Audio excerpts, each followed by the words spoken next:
baby for sale? Kini ang nahitabo sa 2 weeks old nga masuso nga gibaligya sa iyang kaugalingong ginikanan sa kantidad nga 30,000 pesos.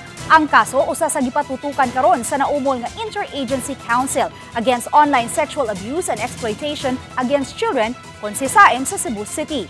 Ang kinatibukang istorya sa special report ni Alan Domingo.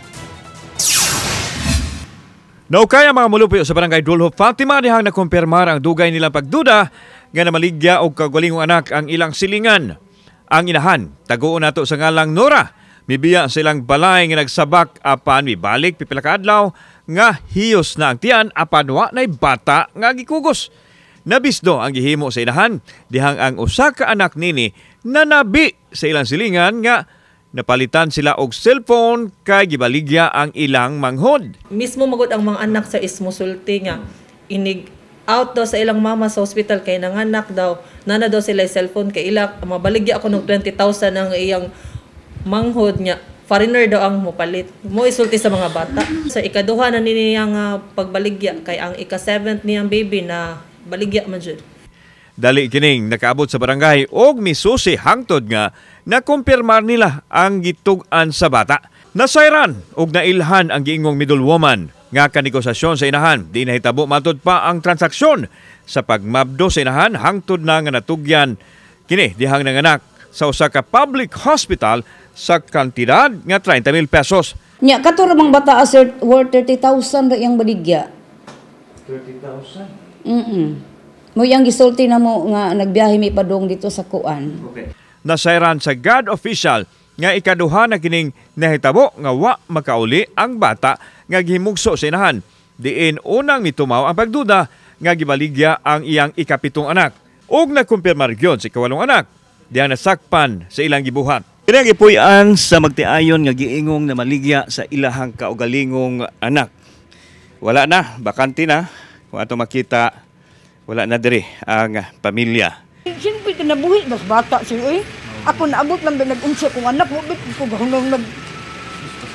Oo, niya sila yung anak lang ba niya, pag-abot pa, wala, pag-cellphone pa. Sa impormasyon sa Cebu City Police Office, Marso 7 na hitabo ang binayranay sa ospital sa middle woman o sa inahan sa kantidad nga 57,000 pesos apan. Nasayran nga 30,000 pesos lang ang nahiadtos inahan. Gisusi na sa kapulisan kinsa ang buyer sa bata. Sanglit wa matud pa makaila ang middle woman. It's quite an unfortunate and very saddening story indeed. Kay mismo ang ginikanan no may allegedly nagbaligya sa ilang mga anak, and this did not happen once, it happened few times. Samtang nadakpan ang magtiayon sa kaso sa illegal nga sugal, maong gikustudiya sila sa detention facility. Giandam na usab sa kapulisan o sa DSWS ang kasong trafficking in person patok sa inahan o sa mga tao nga posibleng nalambigit sa krimen. We assure them that we will be enforcing strictly the law against those who are involved in this particular incident. Samtang ang masuso gitugyan sa DSWD sa regional office og ang mga nahabiling anak sa magtiayon gitugyan una sa mga kabanay nini ubos sa supervisyon sa City Social Welfare Office. So ato na po silang ito ng over po the DSWD para at least mahatagan po sila shelter for them. Ang pahitabo sa barangay Dulho Fatima usa lang sa mga kaso nga gipatutukan sa LGU. Gipirmahan ni Mayor Raymond Alvin Garcia ang bag-o lang nga naumol nga Interagency Council against Online and Sexual Exploitation aron siguradong mapanalipdan ang mga bata gikan sa pagpahimos. We will do everything we can in our investigation, and if it is found that there are really adults or individuals who are involved in this, then that is a violation of our laws, and we will prosecute them in the proper forum.